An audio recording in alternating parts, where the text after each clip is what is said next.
Ao longo dos anos, nós acompanhamos os sinais, desde o primeiro acidente de avião até os desastres mais absurdos, como na pista de corrida. Já falamos aqui no canal sobre todos os 5 filmes da franquia Premonição. Cada um deles com suas reviravoltas, mortes criativas e aquela sensação incômoda de que a morte está sempre por perto. E agora ela voltou. Premonição 6 promete algo diferente, um novo começo, ou talvez um ciclo que nunca foi realmente encerrado. Quem assistiu aos vídeos anteriores aqui do canal já sabe, nessa franquia não adianta correr, não adianta se esconder e muito menos tentar enganar o destino. Mas nesse filme tem algo diferente e dessa vez, será que é possível escapar da marca da morte? Vamos descobrir isso agora, então se prepara porque hoje vamos falar de Premonição 6, a nova peça do quebra-cabeça cheia de teorias, conexões com os filmes anteriores e aquela tensão que a gente adora.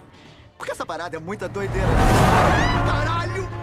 O filme começa com Iris, uma jovem que está a caminho de um passeio surpreso preparado por seu namorado Paul. O destino, um restaurante recém-inaugurado no topo de uma torre gigantesca, com um elevador panorâmico, paredes e chão de vidro. O tipo de lugar que deixaria qualquer pessoa com medo de altura em pânico. Mas a Iris está animada, é um encontro romântico, afinal. Porém, já no elevador, ela sente algo estranho. O chão treme levemente, causando aquele clássico frio na barriga. E claro que tem o bendito garoto com uma gravata borboleta que pega uma moeda da fonte apesar de ser proibido. Lembrem desse garoto, ele vai ser importante. Então, ao chegarem no restaurante, o lugar é ao mesmo tempo mágico e perigoso. A carne sendo flambada, o piso no vidro revelando uma altura absurda e o som do metal ecoando pelo lugar. Mesmo assim, a Iris tenta aproveitar o momento, até que ela começa a passar mal e logo percebemos que está grávida. Ela até cruza com um garotinho, filho de uma cantora famosa que se apresenta no local. Só que nesse momento um pedaço de lustre se solta e atinge o chão de vidro, gerando uma pequena rachadura quase imperceptível, mas que já antecipa o caos que está por vir. Paul, então, sem perceber o perigo, leva a Iris até a cobertura do prédio. Lá em cima, o mesmo garoto de gravata borboleta é advertido por jogar moedas na borda da torre. O Paul, então, faz o pedido de casamento da Iris e ela revela que está grávida. É um momento de infelicidade, que é interrompido quando mais uma moeda lançada pelo garoto entra no duto de ventilação, travando o ventilador. Então, de volta à pista de dança, ironicamente posicionada bem sobre a rachadura de vidro, o casal dança, bem alheio ao que está prestes a acontecer. A vibração da música, o peso dos passos, tudo contribui. O ventilador parado pela moeda provoca um superaquecimento do sistema, rachando um tubo de gás. O chão começa a ceder e a Iris, guiada por instinto de sobrevivência, é a única a sair da pista de dança a tempo. Mas tarde demais para muitos, inclusive para o Paul, que cai no abismo quando o vidro se rompe.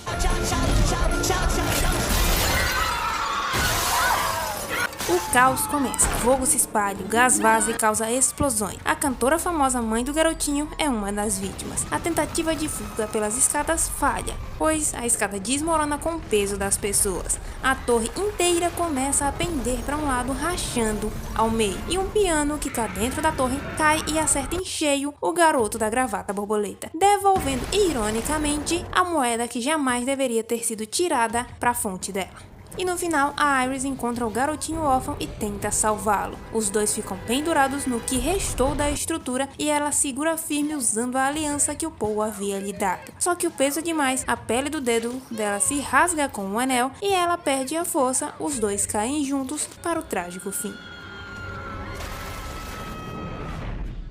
E você deve estar pensando, isso aqui é uma visão da Iris, e você de fato está certo. Mas não somente uma visão da Iris, é um sonho recorrente da Stephanie, a neta dela, que apesar de nunca ter conversado com a avó na vida, ela sonha com esse acidente como se estivesse lá. As imagens são vívidas, intensas, reais demais para serem apenas fruto da imaginação. Intrigada, então, ela decide investigar o porquê que ela está tendo esses sonhos recorrentes. E quanto mais procura, mais descobre que a mulher dos seus sonhos, de fato, a Iris, é mesmo a sua avó. Apesar dos familiares alertarem que a Iris sempre foi considerada maluca, a Stephanie decide procurar. E quando chega até a casa da sua avó, o lugar já dá arrepios. Cerca de arame farpado, um portão de ferro imenso, câmeras por todos os lados e um interfone que nunca é desligado.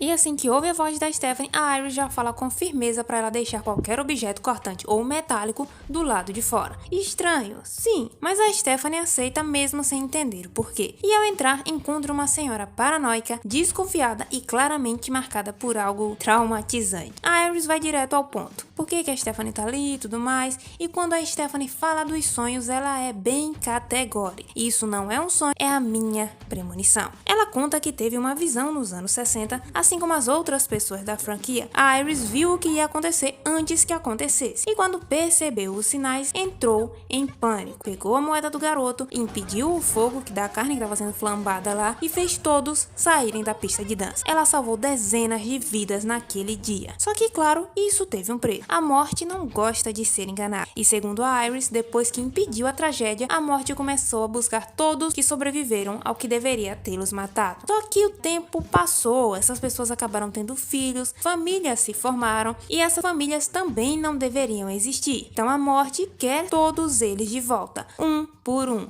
E mesmo tendo sido diagnosticada com um câncer há 2 meses, a Iris continua firme em suas pesquisas. Ela montou um verdadeiro bunker de informações, um livro com casos de premonições, padrões de acidentes e sinais de quando a morte está se aproximando. A Stephanie, ainda cética, não acredita totalmente no que está ouvindo, mas a Iris sabe o que vem a seguir. E para provar que ela não tá louca e para alertar a neta, afinal, se ela falecesse sem eles acreditarem no que ela estava falando, provavelmente eles iriam serem próximos. Então ela se coloca em risco propositalmente. É então que a morte entende o recado. Então aqueles cataventos que ficam no topo das casas despenca do teto, é arremessado por um extintor e entra na boca da Iris, matando ela na hora.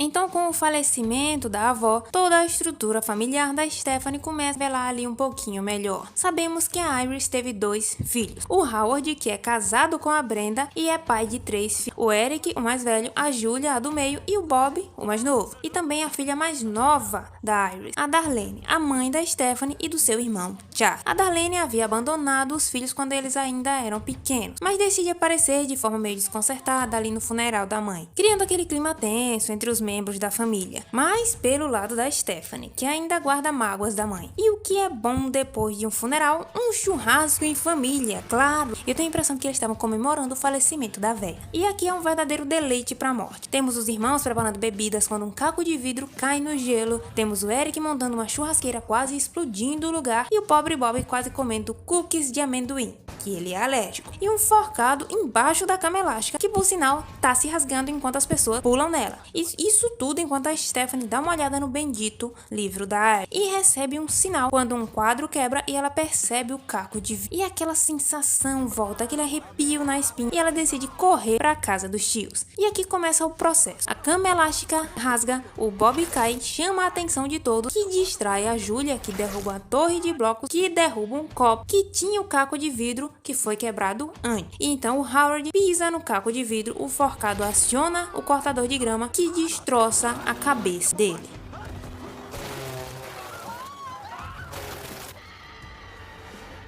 E agora a Stephanie tem certeza que ela e a família estão na lista da morte e decide reunir todos e começar a contar. Ela monta uma linha de tempo dos sobreviventes da torre e suas famílias e percebe que a família vai seguir o mesmo rumo, na ordem, ou seja, agora os filhos do Howard são os próximos. E o mais velho, o Eric, óbvio que não acredita. E o Eric, como bom CLT, claro que precisa voltar a trabalhar. E no estúdio de tatuagem que ele trabalha, enquanto sofre a morte do pai fazendo uma tatuagem em homenagem a ele, não percebe que o álcool para higienização tá derramando e nem que uma corrente do ventilador tá se soltando, até ela prender em seu piercing e começar a puxar ele pelo nariz. Ele tenta se soltar até que uma lâmpada se quebra no chão e o lugar começa a pegar fogo, até ele conseguir se soltar da corrente, mas o lugar pega fogo mesmo. No outro dia chega a notícia de que o Eric tá vivo. Sim, pois é, ele zoa a Stephanie e o Charlie por acreditarem nesse lance todo, até que a Julia aparece para correr e no fundo da cena o cortador de folhas cai, acerta o soprador de folhas, que joga folhas nos meninos jogando bola, taca uma bola na Julia, que cai em uma lata de lixo, e o caminhão de lixo a joga na caçamba.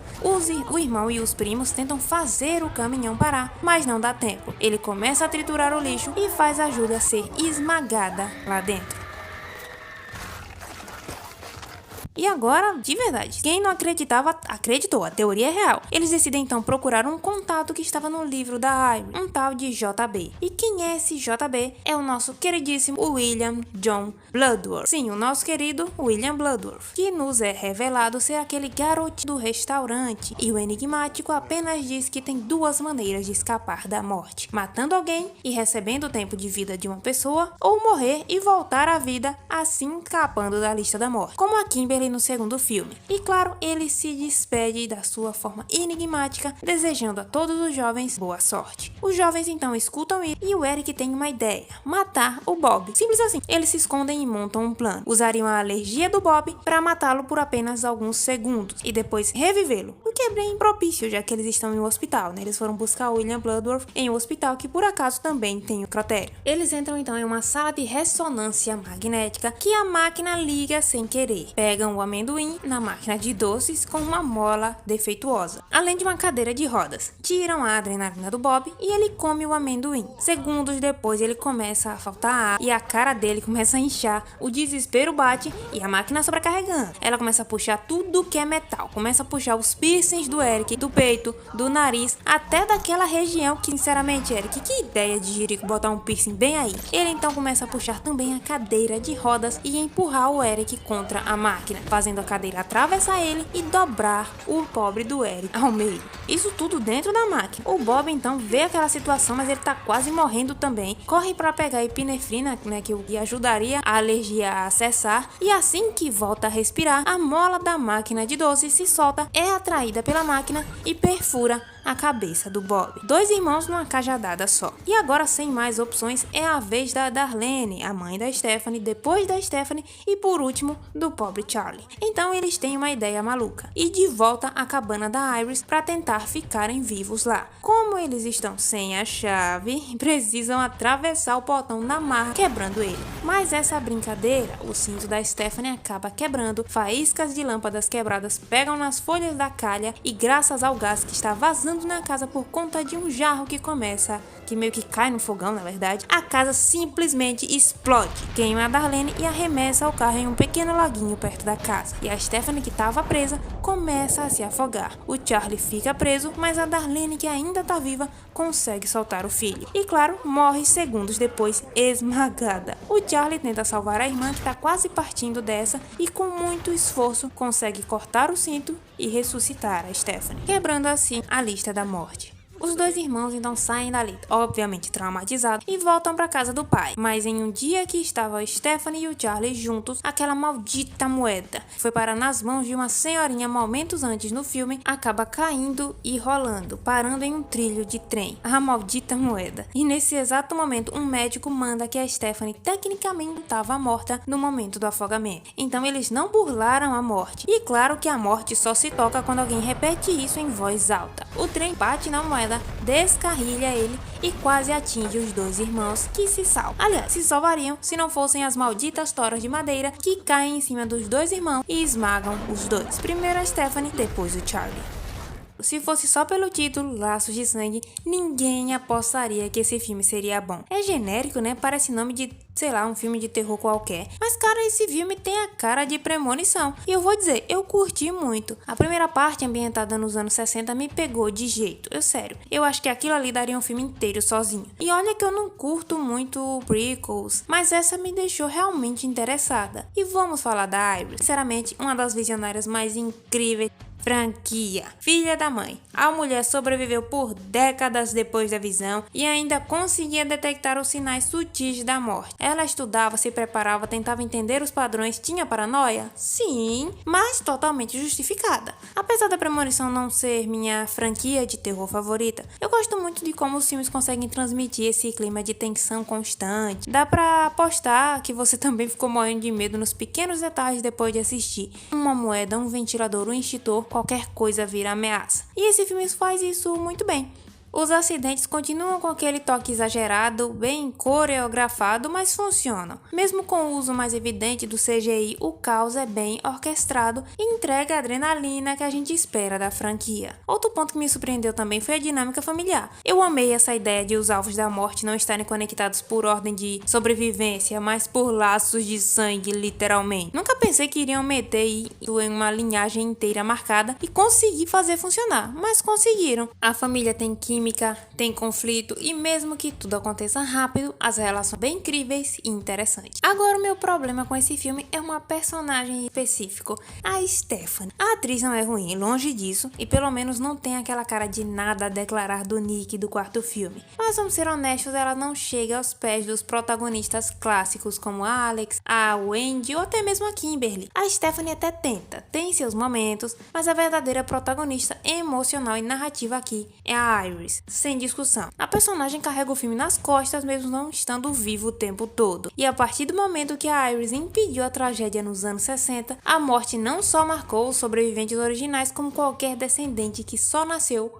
por conta daquela intervenção. Ou seja, a morte passou a trabalhar com um novo tipo de lista, a genealógica. Isso abre caminho para a franquia explorar um novo tipo de narrativa, meio que a herança do destino, sei lá. Não é mais sobre enganar a morte, agora é sobre ter nascido de alguém que enganou a morte. É um baita terror também pra nós que sabe... Você sabe lá se sua tua bisavó não sobreviveu a um acidente e a morte tá só esperando pra te pegar? Quem sabe? E claro, não dá pra deixar de mencionar a homenagem linda ao Tony Todd, nosso eterno William Bloodworth, Candyman. Ele fez Terror no Pântano também, vários outros personagens marcantes, além de emprestar sua voz pra diversos personagens. Esse cara é uma lenda. Ele faleceu ano passado e o filme presta aqui uma despedida respeitosa e emocionante. Foi simbólico, bonito e muito justo. Uma lenda, meus caros, uma lenda. E vamos falar de uma coisa, fanservice. Esse filme tá cheio. Se você é fã de longa data da franquia, com certeza vai pegar algumas referências. O caso de atropelamento de costas, igualzinho ao do primeiro filme. A placa despencando muito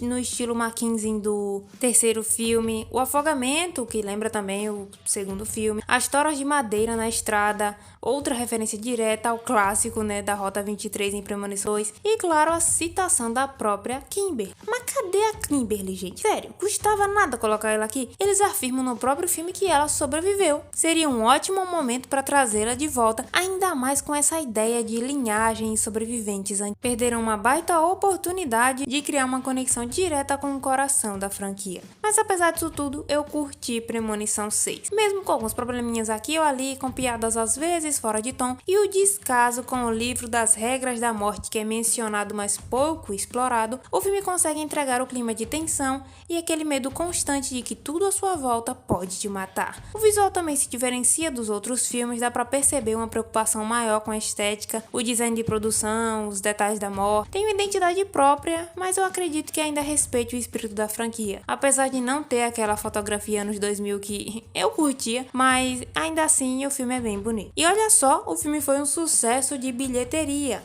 e já rolam rumores de um possível Premonição 7 ambientado no Brasil. E aí, já pensou? Eu quero ver morte com panela de pressão, gente morrendo ao comer manga com leite, chuveiro elétrico explodindo e, claro, chinelo virado. É sério, mata alguém só de raiva. E agora eu quero saber de você. O que acharam de Premonição 6 Laços? Curtiu? Teve medo de uma moeda depois de assistir? Comenta aqui embaixo. Vamos trocar teoria e especular sobre essa sétima parte no Brasil. Se gostou do vídeo, deixa o like, se inscreve no canal, ativa o sininho antes que a morte ative por você. Bom, muito obrigada pela atenção e paciência de sempre. Até a próxima e tchau.